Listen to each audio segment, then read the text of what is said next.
السلام علیکم ناظرین، TNN ٹی وی کے نیوز بلیٹن کے ساتھ میں ہوں بشرا خان۔ سب سے پہلے شامل کریں گے نیوز ہیڈ لائنز۔ 5 سالہ دور میں کئی نشیب و فراز کا سامنا کرنے والی قومی اسمبلی تحلیل۔ وزیر اعظم شہباز شریف کا قومی اسمبلی میں الوداعی خطاب۔ شہباز شریف نے کابینہ کے ساتھ آخری تصویر بنوائی۔ وفاقی کابینہ کا الوداعی اجلاس۔ کابینہ کا 1.5 سالہ دور حکمرانی پر اظہار اطمینان۔ وزیر اعظم کا کہنا تھا کہ ماضی کی حکومت کی سنگین غفلت کی وجہ سے کشکول اٹھانا پڑا۔ وزیر اعظم کی ملک کو معاشی طور پر سنبھالا دینے پر اتحادیوں کے کردار کی تعریف۔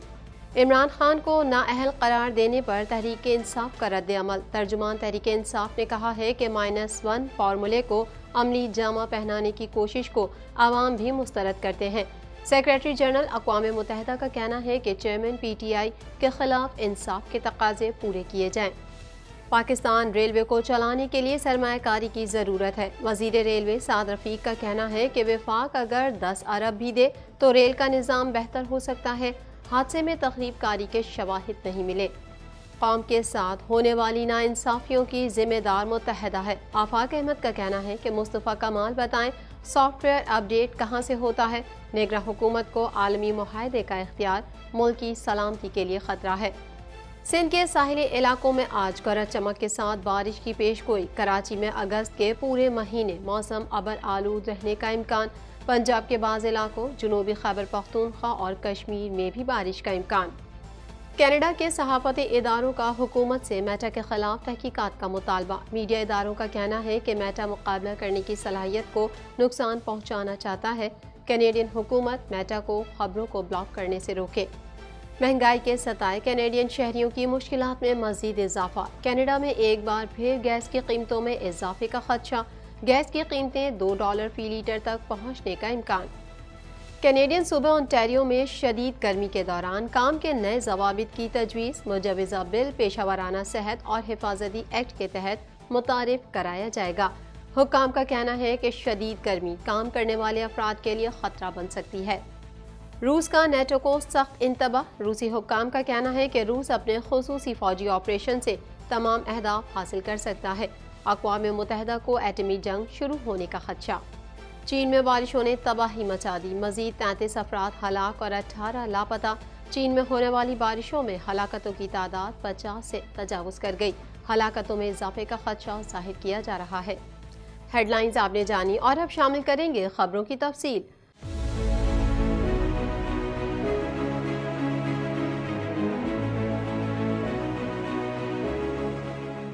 پونے 2 کروڑ کی آبادی پر مشتمل کراچی میٹروپولیٹن سٹی میں صحت کے حوالے سے ہسپتال تو بہت، لیکن فزیو تھراپی سینٹر نایاب ہیں۔ الحمدللہ ہم نے اس کمی کو پورا کرتے ہوئے گلستان جوہر میں زبیداس فزیو تھراپی سینٹر کا آغاز کر دیا ہے۔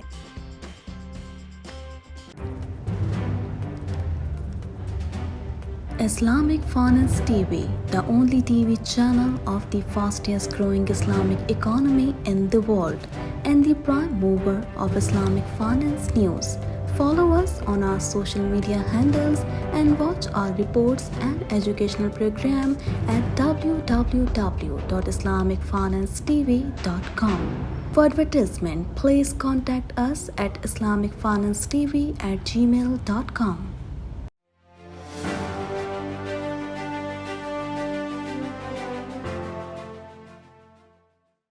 وزیر اعظم شہباز شریف نے اسمبلی تحلیل کرنے کی سمری صدر مملکت کو بھجوانے کے بعد اپنی کابینہ کے ساتھ آخری تصویر بنوائی۔ مزید جانیں گے اس رپورٹ میں۔ 25 جولائی 2018 کے عام انتخابات کے نتیجے میں وجود میں آنے والی پاکستان کی 15 قومی اسمبلی آج تحلیل ہونے جا رہی ہے۔ اس 5 سالہ دور میں کئی نشیب و فراز آئے جس نے ملکی سیاست کا رخ یکسر موڑ دیا۔ سب سے بڑا سیاسی واقعہ پاکستان کی تاریخ میں کسی بھی وزیر اعظم کے خلاف پہلی بار تحریک عدم اعتماد کا کامیاب ہونا تھا۔ وزیر اعظم شہباز شریف نے اسمبلی تحلیل کرنے کی سمری صدر مملکت کو بھجوانے کے بعد اپنی کابینہ کے ساتھ آخری تصویر بنوائی اور اس کے ساتھ ہی پیغام میں کہا کہ پاکستان کی سیاسی قوتوں کا ایک قومی ایجنڈے کے لیے اکٹھا ہونا ہمارے جمہوری نظام کے ارتقاء کی نمائندگی کرتا ہے۔ قومی اسمبلی میں خطاب کرتے ہوئے وزیر اعظم کا کہنا تھا کہ آج 16 مہینوں میں حکومت نے کسی سیاسی مخالف کو ناجائز تنگ نہیں کیا۔ سیاسی مخالف کو ناجائز تنگ کرنا نہ ہمارا کبھی شیوا تھا، نہ ہے اور نہ ہوگا۔ ایک پارٹی کے لیڈر کو سزا ملی، ہمیں اس پر خوشی نہیں ہے۔ کسی کی سزا پر مٹھائی بانٹنے کا سوال ہی پیدا نہیں ہوتا۔ وزیر اعظم نے کہا کہ 9 مئی کا غدر ریاست، فوج اور فوج کے سپہ سالار عاصم منیر کے خلاف سازش تھی۔ دہشت گردی میں اس ملک نے بڑی قیمت ادا کی ہے۔ سب سے زیادہ اس قربانی میں صوبے KPK، بلوچستان، سندھ اور پنجاب نے حصہ ڈالا۔ سیاسی اکابرین، بچے شہید ہوئے، 80,000 پاکستانیوں نے جام شہادت نوش کیا، یہ معمولی بات نہیں۔ سال 2018 کے انتخابات میں پاکستان تحریک انصاف ایوان کی اکثریت کے ساتھ سامنے آئی۔ 13 اگست 2018 کو ممبران قومی اسمبلی نے حلف اٹھایا، جبکہ 18 اگست کو چیئرمین تحریک انصاف ملک کے 22ویں وزیر اعظم منتخب ہوئے اور پہلے ہی روز 9 منتخب وزیر اعظم نے احتساب کا نعرہ لگایا۔ نئے ایوان کی شروعات حکومت اور اپوزیشن کے تناؤ کے باعث کچھ اچھی نہ رہی اور PTI حکومت کو ابتدا ہی سے داخلی اور خارجی سطح پر چیلنجز کا سامنا ہوا۔ 28 فروری 2021 کو پارلیمنٹ کے مشترکہ اجلاس نے بھارتی جوہریت کے جواب میں امن و امان کی صورتحال برقرار رکھنے کے لیے ابھینندن کو بھارت کے حوالے کرنے کا ایوان میں اعلان کیا گیا۔ آرمی چیف کی مدت ملازمت سے متعلق واحد قانون سازی تھی جب اپوزیشن کی 2 بڑی جماعتوں پیپلز پارٹی اور مسلم لیگ نون نے PTI حکومت کی جانب سے پیش کردہ بل کی حمایت کی۔ 6 مارچ 2022 کو سابق وزیر اعظم نے اعتماد کا ووٹ حاصل کیا، تاہم اسی مہینے 28 مارچ کو متحدہ اپوزیشن کی جانب سے چیئرمین PTI کے خلاف تحریک عدم اعتماد ایوان میں پیش کی گئی، جس کو ڈپٹی اسپیکر قاسم سوری نے 3 اپریل 2022 کو مسترد کیا۔ اسی روز وزیر اعظم نے قومی اسمبلی تحلیل کی، جو 7 اپریل کو سپریم کورٹ نے بحال کر دی۔ 9 اپریل 2022 کو وزیر اعظم کے خلاف تحریک عدم اعتماد کامیاب ہوئی اور اسپیکر قومی اسمبلی اسد قیصر مستعفی ہو گئے۔ اپوزیشن اتحاد نے 10 اپریل کو شہباز شریف کو وزارت عظمیٰ کا امیدوار نامزد کیا۔ 11 اپریل 2022 کو شہباز شریف وزیر اعظم منتخب ہوئے اور وزارت عظمیٰ کا حلف اٹھایا۔ 13 جماعتی اتحاد کو کابینہ میں بھرپور نمائندگی دی گئی۔ 11 اپریل کو PTI نے قومی اسمبلی سے استعفے دیے، جبکہ 14 اپریل 2022 کو ڈپٹی اسپیکر قاسم سوری نے PTI کے 123 اراکین کے استعفے منظور کر لیے۔ اسد قیصر اور قاسم سوری کے استعفوں کے بعد اسی ایوان میں راجہ پرویز اشرف اور زاہد اکرام درانی کو اسپیکر اور ڈپٹی اسپیکر منتخب کیا گیا۔ PTI کے استعفوں کے بعد 20 اپریل 2022 کو راجہ ریاض قائد حزب اختلاف مقرر ہوئے اور حکومتی اتحاد نے فرینڈلی اپوزیشن کا قانون سازی میں بھرپور فائدہ اٹھایا۔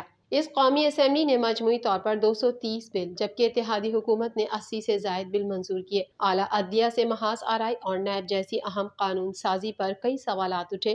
حد تو یہ ہوئی کہ رخصت ہونے والی اس قومی اسمبلی کے ارکان خود بھی 5 سالہ کارکردگی سے مایوس نظر آئے۔ پاکستان کی جمہوری سیاسی تاریخ میں 15 قومی اسمبلی کئی حوالوں سے اہمیت کی حامل رہی۔ اس اسمبلی کو 1 صدر، 2 وزرائے اعظم، 2 اسپیکرز اور 2 ڈپٹی اسپیکرز منتخب کرنے کا منفرد اعزاز حاصل ہوا۔ پاکستان تحریک انصاف کے دور حکومت میں 4 جبکہ مسلم لیگ نون کے دور حکومت میں 2 وزرائے خزانہ تبدیل ہوئے۔ اس اسمبلی کی سب سے خاص بات یہ تھی کہ تحریک عدم اعتماد کے ذریعے وزیر اعظم کو عہدے سے ہٹایا گیا۔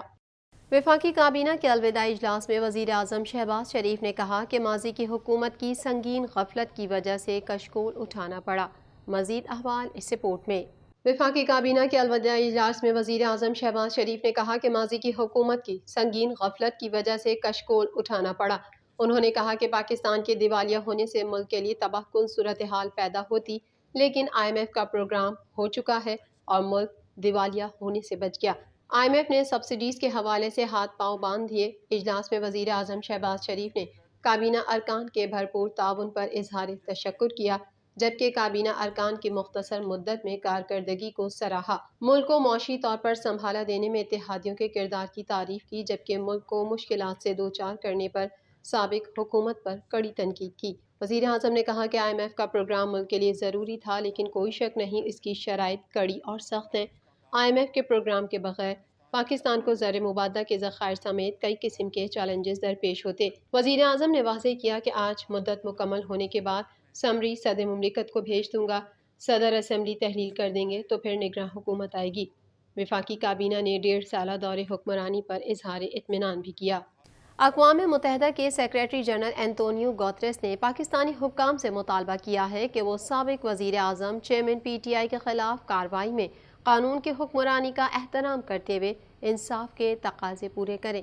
مزید تفصیلات اس رپورٹ میں۔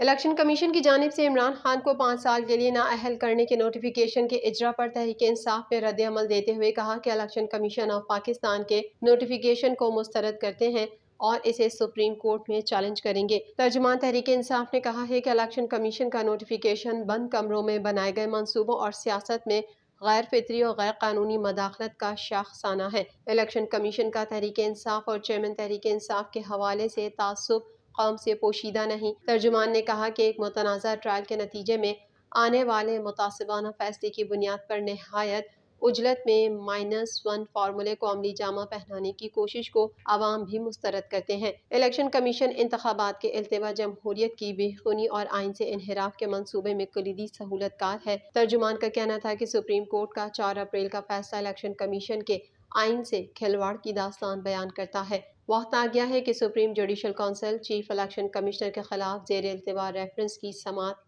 اور فیصلہ دے۔ دوسری جانب اقوام متحدہ کے سیکریٹری جنرل انتونیو گوتریس نے پاکستانی حکام سے مطالبہ کیا ہے کہ وہ سابق وزیر اعظم چیئرمین پی ٹی آئی کے خلاف کارروائی میں قانون کی حکمرانی کا احترام کرتے ہوئے انصاف کے تقاضے پورے کریں۔ اقوام متحدہ کے سیکریٹری جنرل انتونیو گوتریس کے نائب ترجمان فرحان حق نے ایک پریس کانفرنس میں کہا کہ سیکریٹری جنرل اسلام آباد میں سابق وزیر اعظم کی گرفتاری کے بعد شروع ہونے والے جاری مظاہروں سے آگاہ ہیں اور وہ تمام فریقوں سے تشدد سے اجتناب کرنے کا مطالبہ کرتے ہیں۔ F I A cyber crime نے جج ہمایوں دلاور کی متنازع فیس بک پوسٹ کے معاملے پر چیئرمین پی ٹی آئی کے وکیل نعیم حیدر پنجوتھا سے کئی گھنٹے تک تفتیش کی، جبکہ خواجہ حارث کو بھی کل یعنی بدھ کو طلب کر لیا گیا ہے۔ وزیر ریلوے سعد رفیق نے سندھ کے ضلع سانگھڑ کے علاقے سرہاڑی کے قریب ہزارہ ایکسپریس کو پیش آئے حادثے کی وجوہات بتا دیں۔ مزید جانیں گے اس رپورٹ میں۔ وزیر ریلوے سعد رفیق نے سندھ کے ضلع سانگھڑ کے علاقے سرہاڑی کے قریب ہزارہ ایکسپریس کو پیش آئے حادثے کی وجوہات بتا دیں۔ سعد رفیق نے کہا کہ فش پلیٹ کا ٹرین حادثے سے کوئی تعلق نہیں، جائے حادثے پر ریل پٹری پر لکڑی کا کوئی جوڑ نہیں لگا ہوا۔ تحقیقات میں حادثے کی 2 وجوہات سامنے آئی ہیں، جن میں سے ایک ٹریک کا ٹکڑا اور دوسرا لوکوموٹو کے 2 ویل جام تھے۔ قومی اسمبلی کے اجلاس سے اظہار خیال کرتے ہوئے سعد رفیق نے بتایا کہ ٹرین حادثے میں 30 مسافر جاں بحق اور درجنوں زخمی ہوئے، جبکہ 6 افسران و ملازمین کو معطل کیا گیا۔ ان کا کہنا تھا کہ ایک لوکوموٹو کے 2 ٹائر جام تھے جنہیں لوبریکیٹ کیا گیا، اسے آپریشن کا حصہ نہیں ہونا چاہیے تھا۔ ایک بنیادی وجہ اس حادثے کی یہ تھی جو بیان کی گئی۔ حادثے کی دوسری بڑی وجہ ایک ریل ٹاپ میں پرابلم آیا۔ انہوں نے بتایا کہ ٹرین کی بوگیاں ڈی ریل نہیں ہوئی، الٹ گئی تھیں۔ سب سے پہلے انجن کے پیچھے والا ڈبہ الٹا۔ حادثے میں تخریب کاری کے شواہد نہیں ملے۔ پرمالی فش پلیٹس ہوتی ہیں جو ہالینڈ اور جرمنی سے درآمد کی جاتی ہیں، لیکن میڈیا میں جہالت کی انتہا کرتے ہوئے اسے لکڑی قرار دیا گیا۔ پرمالی فش پلیٹس ریلوے آپریشنز کا حصہ ہے، یہ لکڑی کا ٹکڑا نہیں تھا۔ وزیر ریلوے نے کہا کہ پاکستان ریلوے کو چلانے کے لیے سرمایہ کاری کی ضرورت ہے۔ اس حوالے سے وفاق اگر 10 ارب بھی دے تو ریل کا نظام بہتر ہو سکتا ہے۔ کوئی تحقیق کیے بغیر کہا جی لکڑی سے ٹوٹے جوڑے ہوئے تھے، یہ معاملہ ہی نہیں تھا۔ اس پرمالی فش پلیٹ کا حادثے سے کوئی تعلق نہیں ہے اور یہ پورے سسٹم میں موجود ہے اور موجود رہے گی۔ اس کے بغیر سگنلنگ کا نظام چل نہیں سکتا۔ اور یہ جو پاکستان ریلوے میں سی بی آئی ہے، کمپیوٹر بیسڈ انٹرلاکنگ سسٹم، یہ اس کا موسٹ امپورٹنٹ پارٹ ہے۔ تو یہ تو بات ہے کہ اس کا حادثے سے کوئی تعلق نہیں ہے اور کوئی لکڑی کا جوڑ نہیں لگا ہوا، بلکہ یہ ریلوے آپریشنز کا حصہ ہے۔ مہاجر قومی موومنٹ پاکستان کے چیئرمین آفاق احمد کا کہنا ہے کہ ایک بار پھر 3.5 کروڑ کی آبادی کے شہر کے وسائل و اختیار کا سودا کر کے قوم کو مسائل کی دلدل میں جھونک دیا ہے۔ مزید جان لیتے ہیں اس رپورٹ میں۔ مہاجر قومی موومنٹ پاکستان کے چیئرمین آفاق احمد نے اپنی رہائش گاہ پر پریس کانفرنس سے خطاب کرتے ہوئے کہا کہ شہر کے ساتھ ہونے والی ہر ناانصافی کی ذمہ دار متحدہ قومی موومنٹ ہے، جو ہر موقع پر قوم کے مفادات اور وسائل کا سودا کر کے اپنی جیبیں بھرتی آئی ہے۔ ایک بار پھر 3.5 کروڑ کی آبادی کے شہر کے وسائل و اختیار کا سودا کر کے قوم کو مسائل کی دلدل میں جھونک دیا ہے۔ انہوں نے کہا کہ متحدہ کی جانب سے 3.5 کروڑ کی آبادی والے شہر کو سی سی آئی میں 2 کروڑ کی آبادی کی دستاویز پر دستخط کرنے کا مطلب اسے تسلیم کرنا ہے اور قوم کو گمراہ کرنے کے لیے بے بسی کا رونا اور اختلافی نوٹ کا ڈھونگ قوم کو گمراہ کرنے کے مترادف ہے۔ آفاق احمد نے کہا کہ $3 ارب ملنے پر بھنگڑے ڈالنے والوں کو اگلے سال سود کی مد میں $23 ارب کی ادائیگی کی کوئی فکر نہیں، جبکہ IMF کو بنیاد بنا کر مہنگائی کا طوفان برپا کرنے والوں کو بتانا ہوگا کہ اشرافیہ، وزراء اور سرکاری افسران کو 34 کروڑ یونٹ بجلی اور لاکھوں لیٹر پیٹرول فری فراہم کرنے کا بھی IMF نے کہا ہے۔ ہم نے پیسہ کمانے کے بجائے بیرونی امداد اور قرضوں کو اپنا ہتھ کنڈا بنایا ہوا ہے۔ انہوں نے کہا کہ جمہوری حکومت کو با اختیار بنانے کے بجائے نگراں حکومت کے اختیارات میں اضافہ اور عالمی معاہدوں کا اختیار ملکی سلامتی کے لیے سودمند نہیں۔ محکمہ موسمیات نے کراچی میں اگست کے آخری ہفتے میں بارشوں کی پیش گوئی کرتے ہوئے کہا ہے کہ اگست کے پورے مہینے موسم ابر آلود رہے گا۔ مزید احوال اس رپورٹ میں۔ سندھ کے ساحلی علاقوں میں آج گرج چمک کے ساتھ بارش کی پیش گوئی کی گئی ہے۔ محکمہ موسمیات نے کراچی میں اگست کے آخری ہفتے میں بارشوں کی پیش گوئی کرتے ہوئے کہا ہے کہ اگست کے پورے مہینے موسم ابر آلود رہے گا۔ محکمہ موسمیات کے مطابق تیز بارش اور کسی بھی طاقتور سسٹم کا رواں مہینے میں کوئی امکان نہیں۔ اگست کے آخری ہفتے میں بارش کا تیسرا اسپیل متوقع ہے۔ محکمہ موسمیات کا کہنا ہے کہ آج پنجاب کے بعض علاقوں، جنوبی خیبر پختونخوا اور کشمیر میں بھی بارش کا امکان ہے۔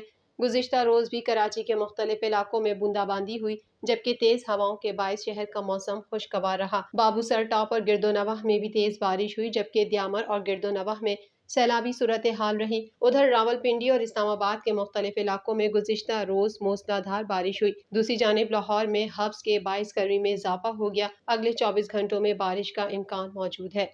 مزید خبریں بھی بلیٹن کا حصہ ہوں گی اس بریک کے بعد۔